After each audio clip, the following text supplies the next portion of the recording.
신명기 1장 9절.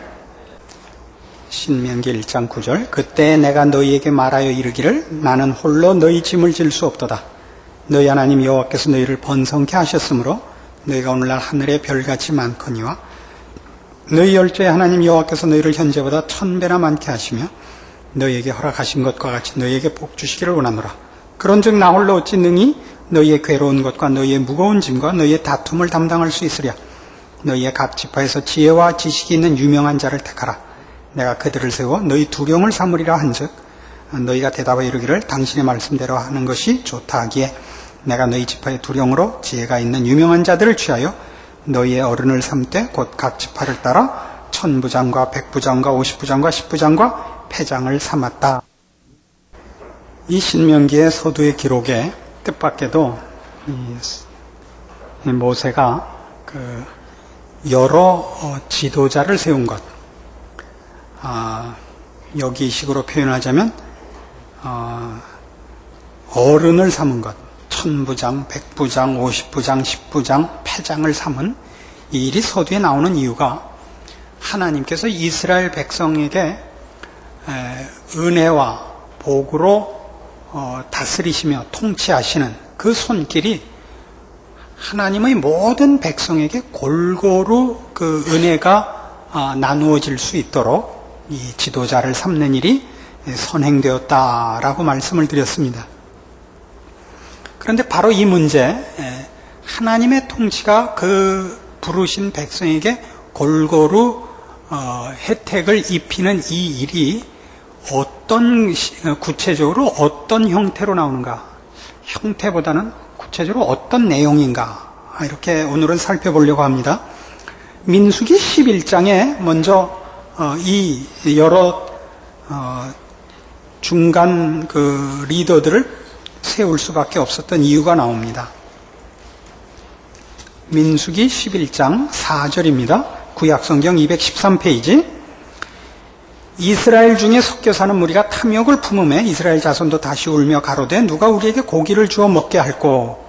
우리가 애굽에 있을 때는 값없이 생선과 외와 수박과 부추와 파와 마늘들을 먹은 것이 생각나거늘 이제는 우리 정력이 쇠약하되 이 만나 외에는 보이는 것이 아무것도 없도다 하니 만나는 가시와 같고 모양은 진주와 같은 것이라. 백성이 두루다니며 그것을 거두어 맷돌에 갈기도 하며 절구에 찢기도 하고 가마에 삶기도 하며 하여 과자를 만들었으니 그 맛이 기름 섞은 과자 맛 같았더라.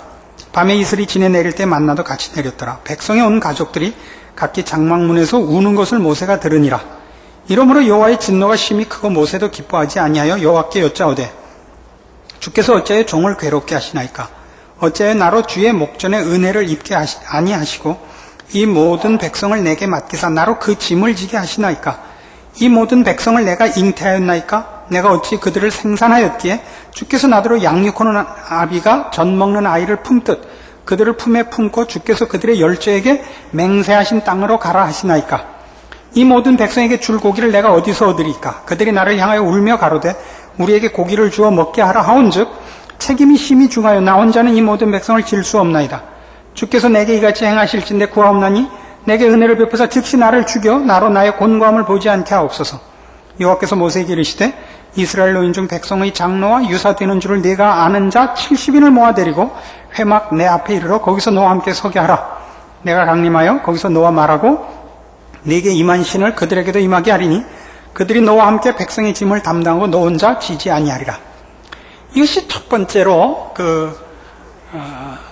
모세가 이스라엘 백성의 지도자임에도 불구하고 그 돕는 여러 지도자를 세우게 된 이유입니다. 무슨 이유로 세웠는지 아시겠죠?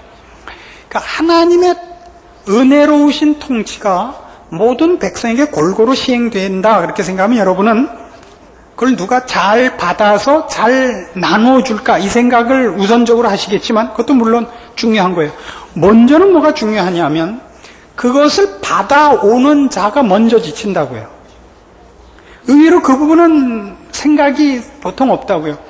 받아와서 나눠주는 일, 나눠줄 때 게을르거나 무슨 이렇게 자기 마음대로 뭡니까? 저는 정확한 단어가 안 떠오를까요? 이렇게 삥땅을 치거나 이런 거 말고 좀 고급스러운 단어가 있어야 되는데 지금 하여튼 아시겠죠? 그것만 안 하면 다라고 생각하지만 그게 아니라 하나님의 일을 하는 데 있어서 하나님의 은혜를 받아오며 그 말씀을 선포하는 일을 계속 맡고 있는 그 채널을 지키고 있는 것이 먼저 지친단 말입니다. 왜요? 하나님이 주시고자 하고 하나님이 저들을 간섭하시는 일을 인간이 본성적으로 싫어하는 것들입니다. 그것이 복된 길이요. 우리를 위한 경고임에도 불구하고 사람들은 본성적으로 싫어합니다. 율법 그러면 처음에도 우리 말씀 신명기에서 확인한 바와 같이 우리는 부정적이고 소극적인 개념에서 율법을 이해하고 있지 않습니까? 하지 말라는 거, 범하면 죽이는 거, 그게 아니라 뭐였어요? 율법은 하나님이 죽을 수밖에 없는 우리에게 그렇지 않은 길을 제시한 것이 율법 아니었습니까? 그러나 우리는 율법 그러면 거추장스러운 것, 저촉되면 벌받는 괜히 들어온 무슨 감시병 이렇게밖에 생각을 안 한단 말입니다. 그래서 이 하나님의 복된 것들, 은혜와 긍휼과 자비와 또 하나님의 복주심들을 맡아오는 자가 이것을 마땅히 받아야 할 자들이 이걸 싫어한다니까요. 이걸 싫어하고 뭐라 그래요? 만나를 먹게 해줬더니 뭐 달라고 이번에는? 고기 달라는 거예요. 아침에도 만나, 점심에도 만나, 저녁에도 만나, 지겨워 죽겠다 이게. 굶어 죽게 돼서 만나 내려줬더니 이제 하는 소리가 맛이 없어서 못 먹겠다 이게. 그래서 모세가 뭐라 그래요? 이 아주 표현이 아주 적절하죠. 15절. 이건 목사들이 다 하는 이 표현이에요. 주께서 내게 이같이 행하실진대 구하옵나니 내게 은혜를 베푸사 즉시 나를 죽여 나로 나의 곤고함을 보지 않게 하옵소서. 누가 모세가 훌륭한 인격을 가졌다 그래요? 그렇지 않아요. 그죠? 우리랑 50보 100보예요. 못 해먹겠습니다 이거예요. 사표냅니다. 그래서 어떻게 하기로 했다고요?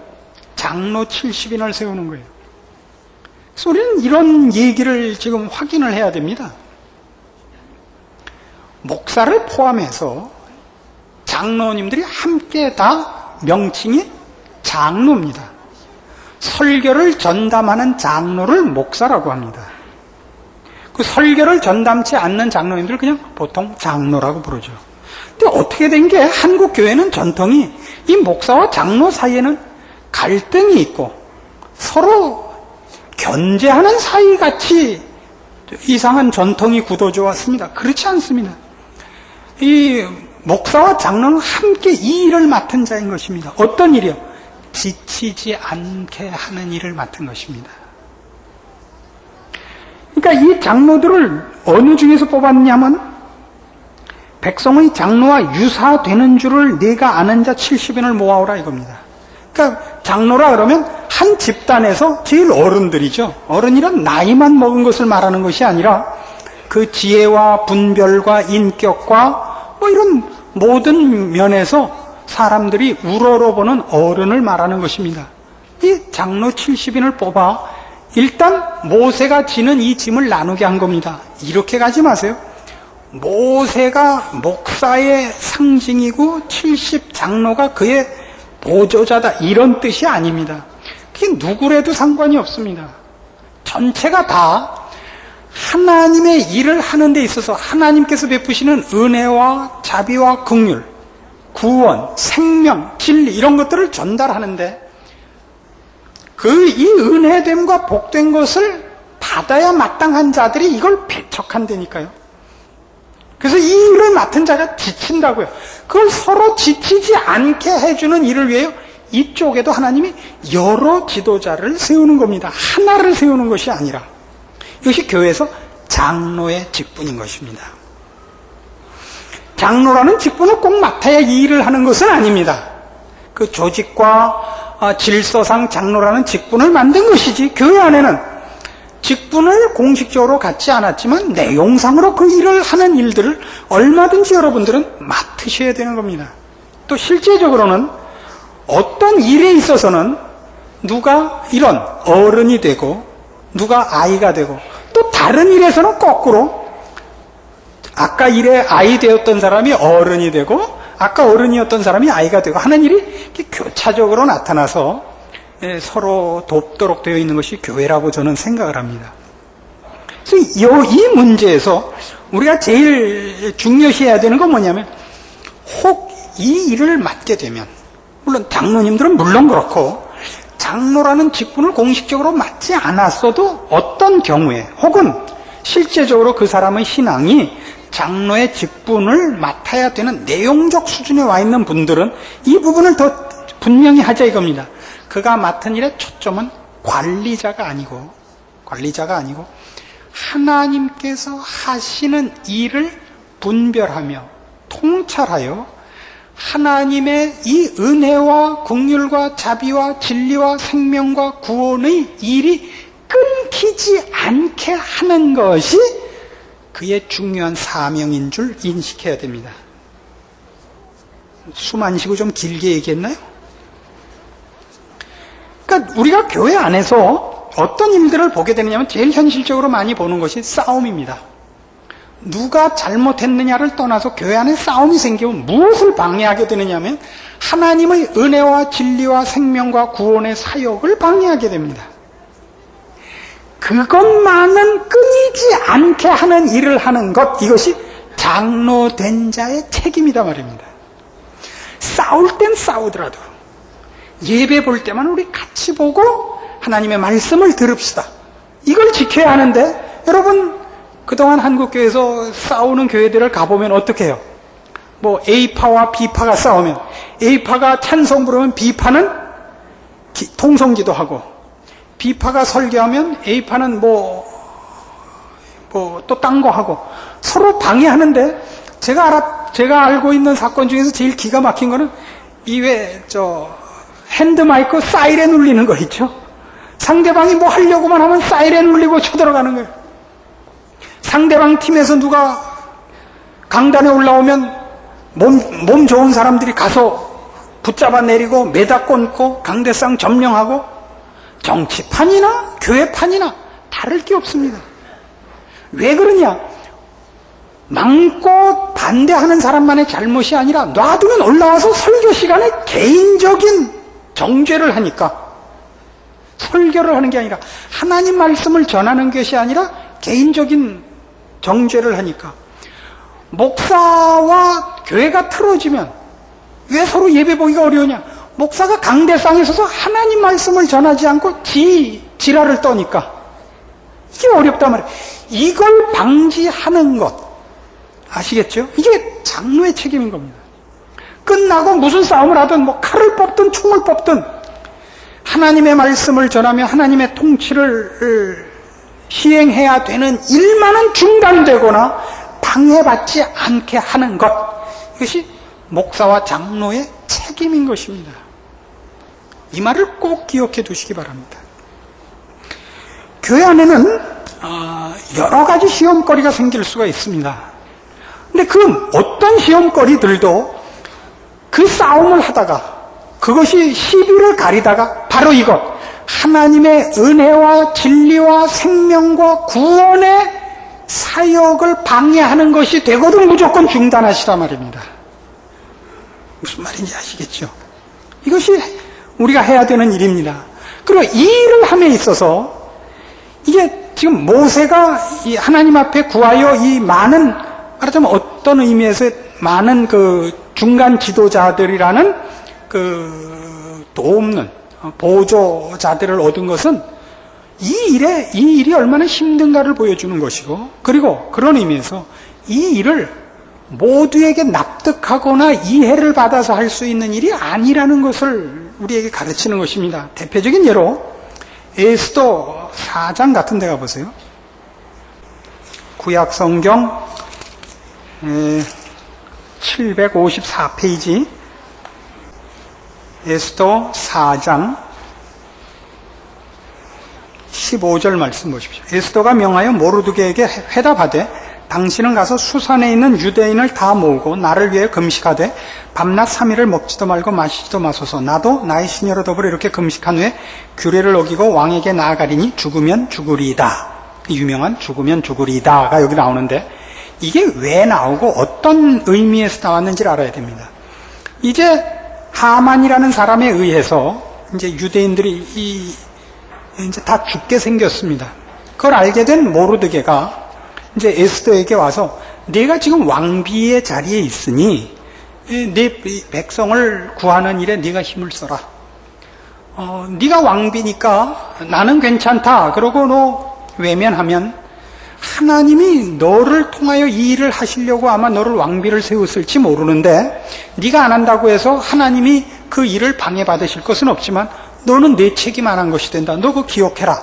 이렇게 맞는 말이겠지만 일종의 공갈을 협박도 한 셈이죠. 이 길밖에 없으니까. 그래서 에스더가 이 모르드게에게 답을 준 것을 이제 16절인데 그렇게 하겠습니다. 이거예요. 그렇게 하겠습니다인데 옛날 이 왕정 국가에서는 왕이 부르지 않을 때 가는 사람은 다 죽는 겁니다. 왕의 부인일지라도. 그래서 부르지 않은 사람이 갔을 때는 왕이 호를 내밀어 그에게 괜찮다는 사인을 주지 않으면 곁에 오면 다 죽이게 돼 있는 겁니다. 그래서 죽으면 죽으리다예요. 내가 가겠습니다. 그래서 뭘 부탁을 해요? 나를 위하여 금식하고 기도해 주십시오입니다. 근데 이건 아니에요. 나와 같이 기도해서 이 일이 하나님으로부터 해결되게 합시다 하고 자기의 일을 나누어 달라 그러질 않고 어차피 내가 해야 할 일이 잘 되게 하나님께 기도해 주십시오예요. 그러니까 누가 맡는 거예요? 일은 에스더가 혼자 맡는 거예요. 그 일을 이 사람들을 보고 나누자고는 안 그래요. 이게 무슨 말이냐면 여러분이 장로의 직분을 가지시거나 그런 수준의 역할을 하나님으로부터 부여받았으면 아까도 말씀드린 것처럼 꼭 직분을 받아서만 장로가 아니고 신앙적으로 장로에 해당하는 수준에 와 있는 사람들이 있습니다. 그래서 자기가 이 예수 믿는 한 집단에서 장로 직분을 해야 되면 그 외롭고 무거운 짐을 질 줄 알아야 됩니다. 그걸 하소연하면 바본 겁니다. 그러니까 다른 사람한테 할 수 있는 거는 기도해 주십시오지 내가 이만저만한 일을 맡았는데 이게 얼마나 어려운지 알아? 이거 나랑 좀 이렇게 설명을 하고 이해를 촉구해서 짐을 상대방에게 나눠서 가지려고는 마음을 가지면 이 일은 못 맡습니다. 이 일의 어려움입니다. 그러니까 목사들이 설교 하나 하기가 얼마나 어려운 줄 알아요? 라든가 무슨 목사 노릇하기가 얼마나 어려운 줄 알아요? 그건 말이죠. 술 먹고 휴가 나온 군인이 땡깡에서 내가 누구 때문에 이 고생하는지 알아? 이런 거랑 똑같은 거예요. 미친놈이에요.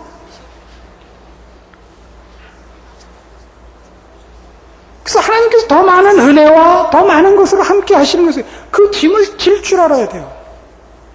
그리고 그 일이 쉽지 않기 때문에 하나님이 많은 함께 그 위로할 수 있는 여러 사람을 주시는 법이에요. 그렇지만 그 수가 아무리 많더라도 각자가 지는 짐은 혼자 지기 무겁습니다. 참 무겁습니다. 그러나 그 짐이 하나님께서 우리가 실패하면 실패되는 짐으로 준 것이 아니라 성공할 수밖에 없는 짐을 맡기셨다는 걸 알면 그 짐은 자랑스러운 짐이라는 걸 아시게 됩니다.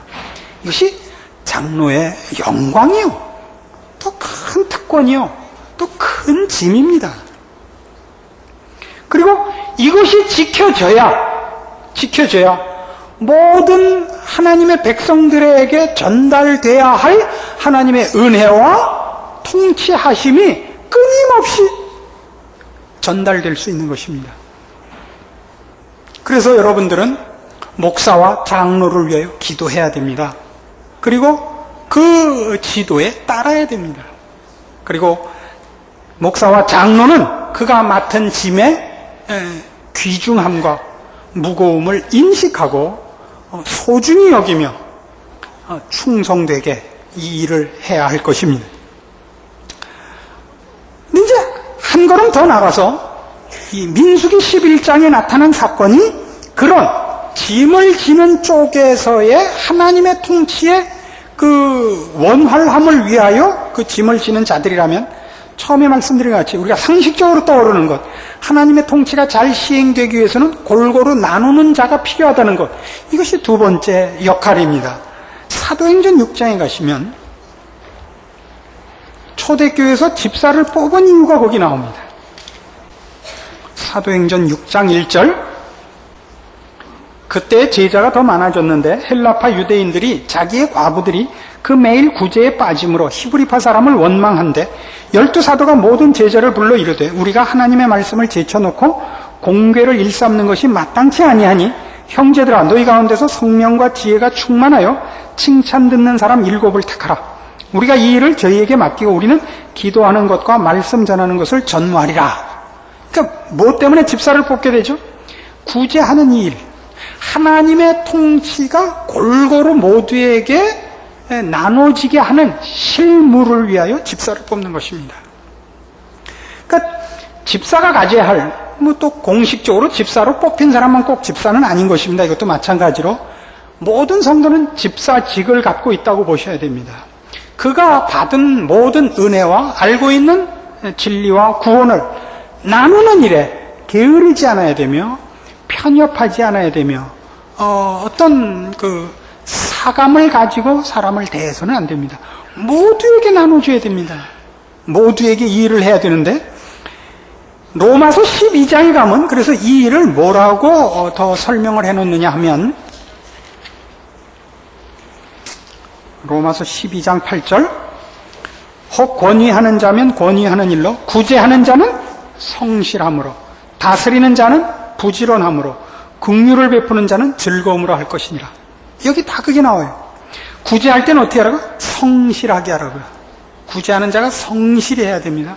성실히 하라는 것은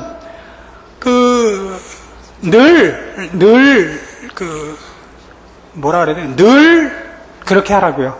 이건 뭐 귀국한 지 얼마 안 돼갖고 한국말이 생각이 안 나. 늘 꽉 차게 하시라고요. 중간중간 옛날 여치기 할 때 속 빈 거 같이 하지 말란 말이에요. 성실하게 꾹꾹 담아 나누시라고요. 대강 흘려 담지 말고. 그리고 긍휼을 베푸는 자는 즐거움으로 하십시오. 예전에 이 구절을 다룰 때도 말씀드린 바와 같이 긍휼을 입는 자들이 게으른 경우가 흔합니다. 게다가 긍휼을 입는 자들이 댕댕거리는 경우도 많습니다. 저는 어떤 분이 편지를 해왔어요.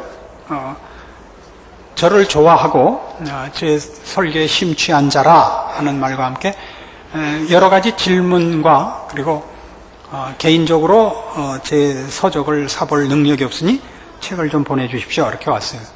그래서 답장은 안 하고 책만 여러 권 보냈어요. 잊었는데 얼마 전에 다시 편지가 왔어요. 뭐라고 왔는지 아세요? 그동안 답장을 일찍 드리지 못해서 죄송합니다. 답장을 일찍 못 드린 이유는 어떻게 사람이 책만 달랑 보내고 답장 한마디 한 자 안 써보낼 수가 있습니까? 너무 괘씸하고 뿔이 나서 편지 쓸 마음이 없었는데 또 내가 참고 다시 편지를 드리게 됐습니다. 그때 안 보낸 책 다시 보내시오. 이거예요. 결론이. 그래서 또 나머지 책 보내기로 했어요. 그거 뭐 같이 싸울 수는 없잖아요. 그렇죠? 근데 그분은 저에게 물어온 질문에 답을 받을 것과 요청한 책을 받는 것에 대해서 권리가 있다고 생각을 하지, 자기가 저한테 간청을 해서 받아야 된다고 생각을 안 하고 계시더라고요. 제가 빚을 갚아야 된다고 생각을 하고 계시더라고요. 그래서 제가 빚 갚는 마음으로 드리기로 했습니다. 어려운 사람을 도와주다 보면 꼭 그런 때가 있습니다. 고마워하지 않고 너희가 더 가졌으니까 더 내놔, 이거예요. 그때 여러분 잘하세요. 네 그러고 하세요. 승질내지 마시고. 이게 성도들이 가져야 되는 하나님의 일꾼들의 자세인 것입니다. 결국 성도들의 인생은 하나님 앞에 내 필요한 것을 달라는 싸움은 사실 아닌 것입니다. 왜요? 우리에게 필요한 것을 하나님이 다 알고 계시고 이미 다 주셨기 때문입니다. 너희는 먼저 그의 나라와 그의 의를 구하랍니다. 우리에게 부족할 것이 없습니다. 못난 욕심 때문에 우리가 눈이 어두워서 우리에게 준 것 놓고 하나님이 주지 않으려고 하는 것 달래는 거죠. 욕심을 따른 것. 그렇지 않습니다. 우리는 다 갖고 있습니다. 우리는 나누는 자입니다, 사실은. 우리의 평생은 이거 나누기 위하여 존재하지, 우리의 갈급한 걸 채우기 위하여 존재하는 것은 사실은 아니라는 것이 성경의 가르침인 셈입니다. 여러분 중에 누가 여러분이 굶주리고 헐벗고 있다고 생각을 하시면 여기 원망하는 이스라엘 백성과 같은 것입니다. 만나로, 구름 기둥과 불 기둥으로 약속된 땅을 향하여 하나님의 호위 아래 가고 있는데 우리가 그때 애굽에 있을 때가 더 좋았다 그러는 겁니다. 하나님이 우리에게 약속하시고 함께 하시고 허락하신 것이 무엇인지 못 보면 성도들은 금방 결핍한 자리에 있다고 생각합니다. 무엇과 비교해서요? 세상과 비교해서 말입니다. 그래서 그가 나눠줘야 할 자라는 걸 모르고 하나님 앞에 계속 내 거 달라는 싸움을 하느라고 광야 생활하다 그만이죠. 어떤 의미에서 성도들은 완성을 향하여 가는 도중에 어느 날은 장로 역할을 하고 어느 날은 집사 역할을 하고 아마 그럴 겁니다. 여러분들이 정상적인 신앙생활을 하면 여러분의 인생은 장로, 집사를 왔다 갔다 하는 것일 겁니다. 하나님의 일하심을 늘 지켜내는, 언제나 여기 오면 생수가 흐르고 하나님을 만나고 하나님의 은혜와 복주심이 있는 그 창구를 지키고 있는 사람 역할을 할 것입니다. 또 어떤 때는 여러분이 친히 그 하나님으로부터 받은 것을 나가서 직접 나눠주는 자로 존재할 것입니다. 이 일의 반복일 것입니다. 그러나 여러분이 못난 생각을 하기 시작하면 하나님은 여러분이 원하는 것 하나도 안 준 분이요, 원망받게 할 게 없으며 왜 우리 교회 목사나 장로는 우리한테 이런 건 못 주나, 집사들은 못 하고 있나, 이런 불평하는 이스라엘 백성의 자리로 빠질 것입니다. 이것이 신명기에 있는 오늘날 우리 성도들을 향한 뼈저린 교훈입니다. 성도의 삶은 결단코 가난할 수 없습니다. 성도의 삶은 정말 부유한 것입니다. 자기를 위하여 무엇을 소유하고 자기의 소유를 위하여 싸우는 자리에 있지 않고 나눠줄 것을 책임으로, 권리로 갖고 있는 자이기 때문입니다. 나눠주도록 부탁을 받았다는 것은 우리의 것은 벌써 먼저 채워지고 넘친 것 아닙니까? 그래 보이지 않는다고요? 그래 보이지 않는다면 여러분은 자존심 싸움을 하고 있든지 욕심 싸움을 하고 있기 때문일 것입니다. 헛된 것을 구하기 때문에 여러분이 결핍돼 보일 것입니다. 여러분의 진정한 하나님의 자녀로서의 위치를 확보하시고, 여러분이 진심이 세상의 어리석음과 죄악됨 때문에 그 어려움이 생긴 것이지, 저들의 무지함과 완악함으로 인하여 생긴 어려움이지 하나님과 나 사이의 어려움이 아니며, 하나님이 나에게 외면하셨거나 소홀하셨거나 적게 주셔서 어려운 것이 아니라는 것 아시게 될 겁니다. 여러분의 짐들은 다 그것이 그리스도께서 지신 십자가요, 하늘에 썩는 밀알로 작용하여 많은 열매를 맺게 하는 하나님의 복 주시는 방법이요, 통치의 관문이요, 하나님 뜻이 펼쳐지는 손길로서 그 어려움과 수고가 있을 뿐이지 절망과 비극과 고통으로서의 어려움은 성도들에게는 없다는 것을 배우셔서 여러분의 신자의 특권 누리시는 여러분 모두가 되기를 권합니다. 기도하십시다. 하나님 아버지 은혜를 감사합니다. 우리가 하나님의 크신 은혜와 생명과 진리와 구원을 나누는 자로, 증언하는 자로, 모범을 보이는 자로 서 있습니다. 하나님이 먼저 우리를 채우시고 만족해 하실 것은 당연한 사실입니다. 성경이 일컫는 대로 우리는 승리자요, 우리는 감사밖에 할 것이 없는 자입니다. 우리의 현실 똑똑히 인식하고 세상의 유혹과 협박에 지지 말고 하나님의 사람으로 힘있게 서서 생명과 진리를 증언하고 그 열매를 맺는 하나님의 군사로 서는 저희들 다 되게 하시옵소서. 예수님의 이름으로 기도합니다. 아멘.